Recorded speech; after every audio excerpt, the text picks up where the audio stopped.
اونا نمیتوانند به ما سیلی بزنن، ما به اونها سیلی خواهیم. در شبی که صفحه رادارها آرام به نظر می رسد و سکوت در پایگاه‌ها حکم فرماست، ذهن تحلیلگران مشغول یک مقایسه بزرگ است. مقایسه‌ای که نه با اعداد خشک بلکه با فلسفه قدرت شکل می گیرد. این سناریوی دانستنی روایت یک پارچه‌ای است از توان ایران و ایالات متحده آمریکا. دو رویکرد متفاوت، هر کدام متولد تاریخ، جغرافیا و دکترین خاص خود که درک آنها معادلات منطقی و جهانی است. داستان از تفاوت‌های بنیادین آغاز می شود. آمریکا قدرتی جهانی است و موشک را به عنوان ابزاری در دل یک شبکه عظیم تعریف کرده است. شبکه‌ای که فضا، دریا، هوا و سایبر را به هم پیوند می دهد و هر شلیک بخشی از یک عملیات هماهنگ و پیچیده است. در مقابل ایران موشک را ستون فقرات بازدارندگی می داند، ابزاری مستقل، بومی و متکی بر تاباوری که در غیاب برتری هوایی کلاسیک توان بازدارندگی و توازن استراتژیک ایجاد می کند. در لایه اول مسئله برد مشخص می شود. آمریکا با موشک های غاره‌پیما، زیردریایی های حامل موشک و پایگاه های فراسرزمینی بردی جهانی دارد، بردی که به معنای حضور دائمی و اعمال قدرت در هر نقطه دنیا است. ایران اما برد را منطقه‌ای تعریف کرده است، بردی که محیط پیرامونی، مسیرهای حیاتی و نقاط فشار را پوشش می دهد و امکان پاسخ سریع و منعطف را فراهم می کند. این تفاوت نه ضعف و نه برتری مطلق بلکه انتخابی راهبردی است که با واقعیت جغرافیایی و تهدیدات متناسب است. لایه دوم به تنوع عملیاتی مربوط می شود.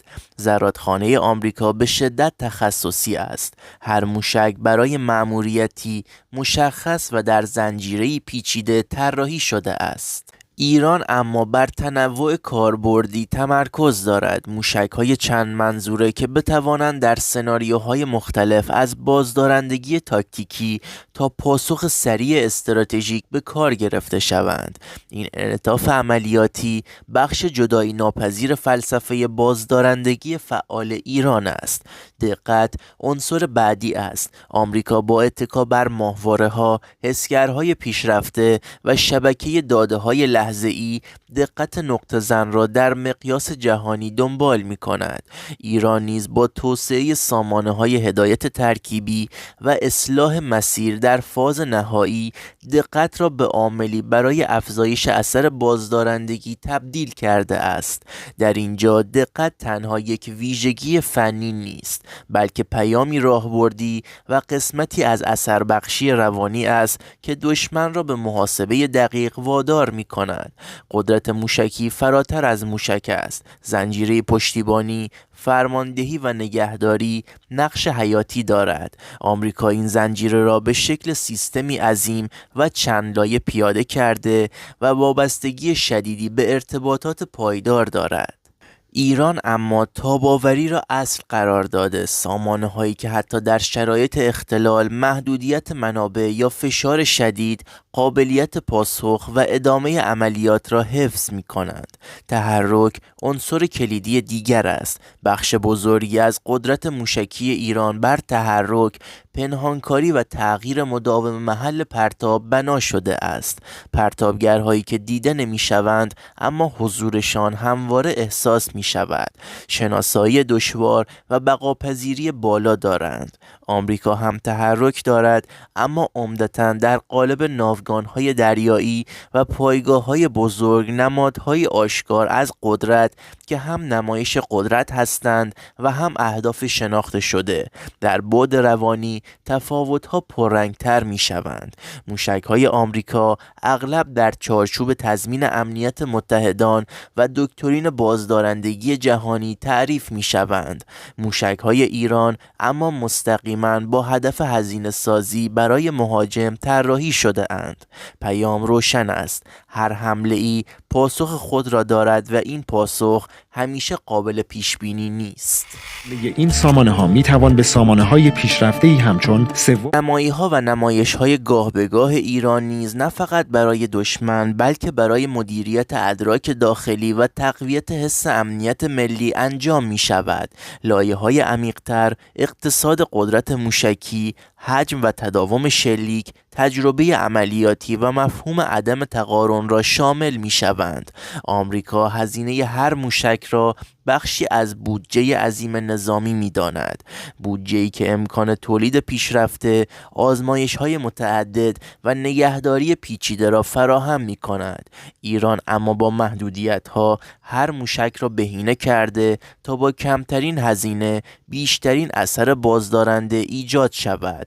این تفاوت اقتصادی مستقیما به تفاوت فلسفه طراحی و رویکرد عملیاتی منجر شده است. حجم و تداوم شلیک نیز تفاوت مهم دیگری است. آمریکا توان شلیک محدود اما فوق دقیق دارد.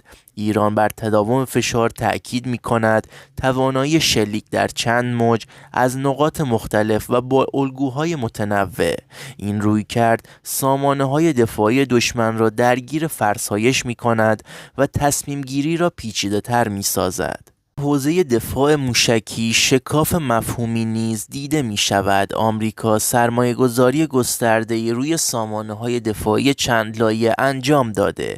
ایران اما به جای رقابت مستقیم تمرکز بر عبور از دفاعها، مسیرهای غیرقابل پیش بینی و ترکیب انواع موشک ها دارد. این تقابل بیش از رقابت تکنولوژیک یک بازی شطرنج ذهنی است که هر طرف مهره های متفاوتی دارد.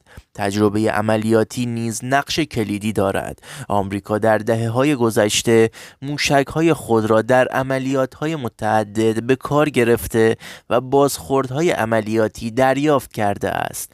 ایران نیز تجربه عملیاتی دارد، اما بیشتر در چارچوب بازدارندگی فعال و پیامرسانی مستقیم. این تفاوت تجربه، نگاه و فلسفه استفاده از موشک را شکل داده.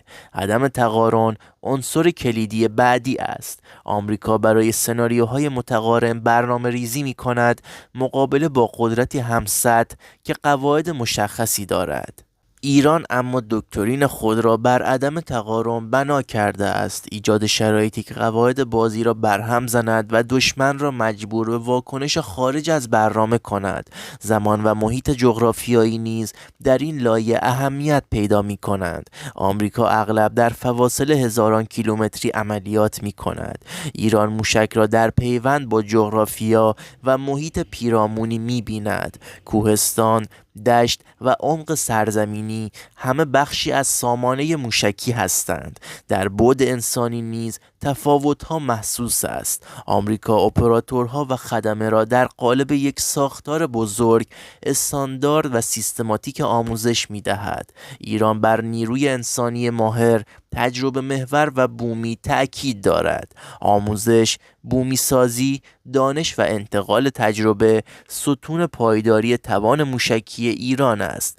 وقتی تمام این لایه‌ها کنار هم قرار می‌گیرند، مقایسه دیگر محدود به فناوری نیست. مقایسه راهبرد، اقتصاد، روانشناسی، مدیریت بحران و فلسفه طراحی است. آمریکا شبکه محور، جهانی و تکنولوژیک است. ایران متمرکز، منطقه‌ای و تاب‌آور.